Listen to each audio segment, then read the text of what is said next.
ರಾಜ್ಯದಲ್ಲಿ ಹಿಂದೂ ಧರ್ಮಕ್ಕೆ ಪದೇ ಪದೇ ಅವಮಾನ ಮಾಡ್ತಿದ್ದಾರೆ ಅಶೋಕ್ ಕಿಡಿ. ಹೌದು, ರಾಜ್ಯದಲ್ಲಿ ಪದೇ ಪದೇ ಹಿಂದೂ ಧರ್ಮಕ್ಕೆ ಅವಮಾನ ಮಾಡೋ ಕೆಲಸ ಆಗ್ತಿದೆ. ಜೆಸಿಬಿಯನ್ನು ಧರ್ಮಸ್ಥಳ ಹೆಬ್ಬಾಲಿಗೆ ನುಗ್ಗಿಸ್ತೇನೆ ಅಂತಿದ್ದಾರೆ. ಮತಾಂಧರ ಮತ್ತು ನಗರ ನಕ್ಸಲರು ಬಂದಿದ್ದಾರೆ. ಸಿದ್ದರಾಮಯ್ಯ ಸರ್ಕಾರದಲ್ಲಿ ಕಾಡು ಬಿಟ್ಟು ನಾಡಿಗೆ ಬಂದಿದ್ದಾರೆ. ಟಿಪ್ಪು ಪ್ರೇರಿತ ಗ್ಯಾಂಗ್ಗೆ ಸಿದ್ದರಾಮಯ್ಯ ಬೆಂಬಲ ನೀಡುತ್ತಿದ್ದಾರೆ ಎಂದು ವಿರೋಧ ಪಕ್ಷದ ನಾಯಕ ಅಶೋಕ್ ಹೇಳಿದರು. ಹುಬ್ಬಳ್ಳಿಯ ವರೂರ ಗ್ರಾಮದಲ್ಲಿ ಮಾತನಾಡಿದ ಅವರು, ಯೂಟ್ಯೂಬರ್ ಸಮೀರ್ ಪಿಎಸ್ಐ ಎಸ್ಡಿಪಿ ಕಾರ್ಯಕರ್ತ ಸಿಎಂ ಆಸಿಫ್ ಅವರಿಂದ ಸುತ್ತುವರೆದಿದೆ. ಧರ್ಮಸ್ಥಳದ ಪ್ರಕರಣದಲ್ಲಿ ಷಡ್ಯಂತ್ರ ಇದೆ ಅಂತ ಡಿಕೆ ಹೇಳ್ತಿದ್ದಾರೆ. ಆದ್ರೆ ಸಿದ್ದರಾಮಯ್ಯನವರ ಬಾಯಲ್ಲಿ ಒಂದು ಮಾತು ಬಂದಿದ್ಯಾ? ಡಿಕೆ ಶಿವಕುಮಾರ್ ಮ್ಯಾನೇಜ್ ಮಾಡ್ತಿದ್ದಾರೆ. ಕಾಂಗ್ರೆಸ್ನಲ್ಲಿ ಈ ಬಗ್ಗೆ ಒಡಕಿದೆ. ಕಾಂಗ್ರೆಸ್ನಲ್ಲಿ ಹಿಂದೂ ವಿರೋಧಿ, ಹಿಂದೂ ಪರ ಗ್ಯಾಂಗ್ ಇದೆ. ಪೊಲೀಸರೇ ಕೋರ್ಟ್ಗೆ ಅರ್ಜಿ ಹಾಕಿದ್ದಾರೆ. ಎಲ್ಲಾ ಕೇಸ್ಗೂ ಇದೇ ರೀತಿ ಮಾಡ್ತಾರ? ಒಂದೇ ಸಲ 100 ಅಡಿ ಹೋಗಿ ತನಿಖೆ ಮಾಡಬೇಕು ಎಂದರು. ಪದೇ ಪದೇ ಹಿಂದೂ ಧರ್ಮಕ್ಕೆ ಅವಮಾನ ಮಾಡುವಂಥದ್ದು, ಹಿಂದೂ ದೇವಸ್ಥಾನಗಳಿಗೆ ಅಪವಿತ್ರ ಮಾಡುವಂಥ ಕೆಲಸವನ್ನು ಈ ದೇಶದಲ್ಲಿ, ಈ ರಾಜ್ಯದಲ್ಲಿ ಮಾಡ್ತಾ ಇದ್ದಾರೆ. ಹಿಂದೆ ತಿರುಪತಿಯನ್ನು ಮಾಡಿದರು, ಶಬರಿಮಲೆಯನ್ನು ಮಾಡಿದ್ರು, ಶನಿ ಮಹಾತ್ಮನ ದೇವಸ್ಥಾನಕ್ಕೆ ಮಾಡಿದ್ರು. ಈಗ ಧರ್ಮಸ್ಥಳದ ಧರ್ಮಾಧಿಕಾರಿಯಿಂದ ಮಂಜುನಾಥನಿಂದ ಯಾರನ್ನೂ ಬಿಟ್ಟಿಲ್ಲ. ಕೊನೆಗೆ ಜೆಸಿಬಿಯನ್ನು ಧರ್ಮಸ್ಥಳದ ಹೆಬ್ಬಾಗಿಲಿಗೆ ನುಗ್ಗಿಸ್ತೀನಿ ಅಂತಲೂ ಮಾತಾಡಿದರು. ನಾವು ಸೌಜನ್ಯ ಕೇಸ್ಗೆ ಯಾರು ವಿರೋಧಿಗಳಲ್ಲ. ಈಗಾಗಲೇ CBI ತನಿಖೆ ಆಗಿದೆ, ಎಲ್ಲ ಆಗಿದೆ.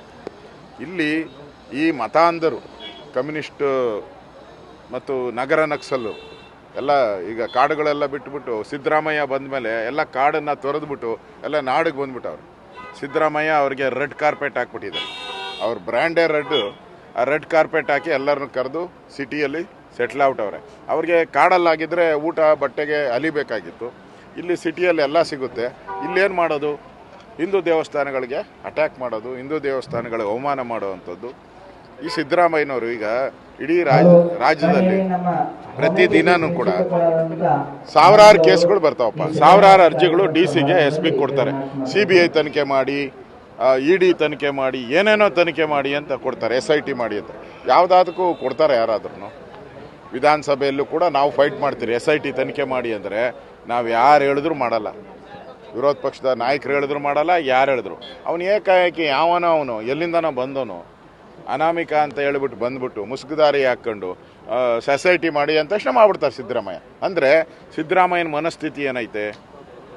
ಅವರು ಈ ಗ್ಯಾಂಗು, ಈ ಟಿಪ್ಪು ಪ್ರೇರಿತವಾದಂಥ, ಟಿಪ್ಪು ಸಿದ್ಧಾಂತಗಳನ್ನು ಇರ್ತಕ್ಕಂಥ ಗ್ಯಾಂಗ್ಗೆ ಸಿದ್ದರಾಮಯ್ಯ ರೆಗ್ಯುಲರಾಗಿ ಬೆಂಬಲ ಕೊಡ್ತಾರೆ. ಮೊದಲು ಇವತ್ತಿಂದಲ್ಲ, ಅವ್ರು 2013ರಲ್ಲಿ ಮುಖ್ಯಮಂತ್ರಿ ಆದಾಗಿಂದನೂ ಕೂಡ ಬೆಂಬಲ ಕೊಟ್ಕೊಂಡು ಬರ್ತಾ ಇದ್ದಾರೆ.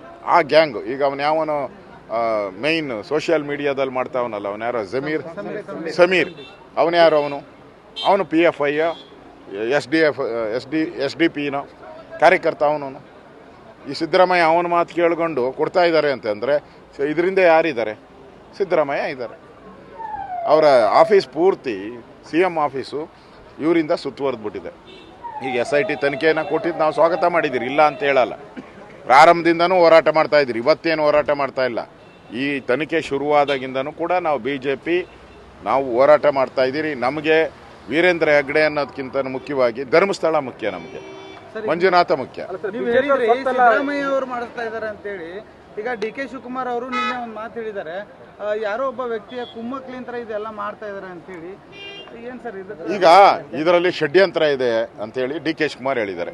ಸಿದ್ದರಾಮಯ್ಯನ ಬಾಯಲ್ಲಿ ಒಂದು ಮಾತು ಬಂದಿದೆಯಾ ಷಡ್ಯಂತ್ರ ಇದೆ ಅಂತ? ಒಂದು ಮಾತು ಹೇಳಿದಾರ ಇವರು? ಯಾಕೆ ಹೇಳಿಲ್ಲ ಸಿದ್ದರಾಮಯ್ಯ?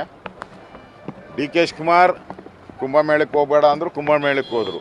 ಮೋದಿ ಭೇಟಿ ಮಾಡಬೇಡ, ಮೋದಿ ಇವರು ಮ್ಯಾನೇಜ್ ಮಾಡ್ತಾವ್ರೆ ಇವರು DK ಶಿವಕುಮಾರ್ ಅವರು. ಆದರೆ ಸಿದ್ದರಾಮಯ್ಯನ ಬಾಯಲ್ಲಿ ಇದು ಷಡ್ಯಂತ್ರ ಅಂತ ಬಂದಿದೆಯಾ? ಇದನ್ನು ನೇಮಕ ಮಾಡಿದ್ಯಾರು? ಸಿದ್ದರಾಮಯ್ಯನವರೇ. ಸಿದ್ದರಾಮಯ್ಯನವರು ನೇಮಕ ಮಾಡಿರೋದು ಅವರೇ. ಷಡ್ಯಂತ್ರ ಐತೆ ಅಂತ DK ಶಿವಕುಮಾರ್ ಅವರು ಹೇಳ್ತಾರೆ. ಕಾಂಗ್ರೆಸ್ಸಲ್ಲೇ ಒಡಕು, ಒಂದು ಹಿಂದೂ ವಿರೋಧಿ ಗ್ಯಾಂಗು, ಒಂದು ಹಿಂದೂ ಪರವಾದಂಥ ಗ್ಯಾಂಗು. ಸಿದ್ದರಾಮಯ್ಯ 100% ಇದರಲ್ಲಿ ಡೌಟೇ ಇಲ್ಲ. ಸಿದ್ದರಾಮಯ್ಯನವ್ರ ಪಾತ್ರ 100% ಕಾಣ್ತಾ ಇದೆ. ಇಲ್ಲ ಅಂದರೆ ಯಾವನೋ ದಾರಿಯಾಗಿ ಹೋಗೋನು ಕೊಟ್ಟರೆ ಏನೇ ನಾನು ಹೋಮ್ ಮಿನಿಸ್ಟರ್ ಆಗಿದ್ದವನು. ಕಂಪ್ಲೇಂಟ್ ಕೊಟ್ಟ ಮೇಲೆ ಪೊಲೀಸರೇ ಅರ್ಜಿ ಹಾಕಿರೋದು ಕೋರ್ಟ್ಗೆ. ನೀವು ತಿಳ್ಕೊಂಡಿದ್ರೆ ಅವನ ಅರ್ಜಿ ಹಾಕಿದ್ದಾನೆ ಅಲ್ಲ, ಪೊಲೀಸರೇ ಅರ್ಜಿ ಹಾಕಿರೋದು ತನಿಖೆಗೆ ಅವಕಾಶ ಮಾಡಿಕೊಡಿ ಅಂತ. ಎಷ್ಟು ದುರಾದೃಷ್ಟ ನೋಡಿ. ಎಲ್ಲ ಕೇಸ್ಗೂ ಹಿಂಗೆ ಮಾಡ್ತಾರೆ ಇವರು. ಏನು ಸಾವಿರಾರು ರೇಪ್ಗಳಾಗ್ಬಿಟ್ಟಿದೆ, ಸಾವಿರಾರು ಹೆಣ್ಣುಗಳು ಉಣ್ಬೇಕು. ಎಲ್ಲಪ್ಪ ಒಂದು ಸಿಕ್ಕಿಲ್ಲ, ಇದುವರೆಗೂ ಒಂದು ಸಿಕ್ಕಿಲ್ಲ. ಏನು 20 ಅಡಿ? ನಾನು ಹೇಳ್ತಾ ಇದ್ದೀನಿ, ನೀವು 20 ಅಡಿ 30 ಅಡಿ ಹೋಗ್ಬೇಡಿ, ಒಂದೇ ಸರಿ ಒಂದು 100 ಅಡಿಗೆ ಹೋಗ್ಬಿಡಿ.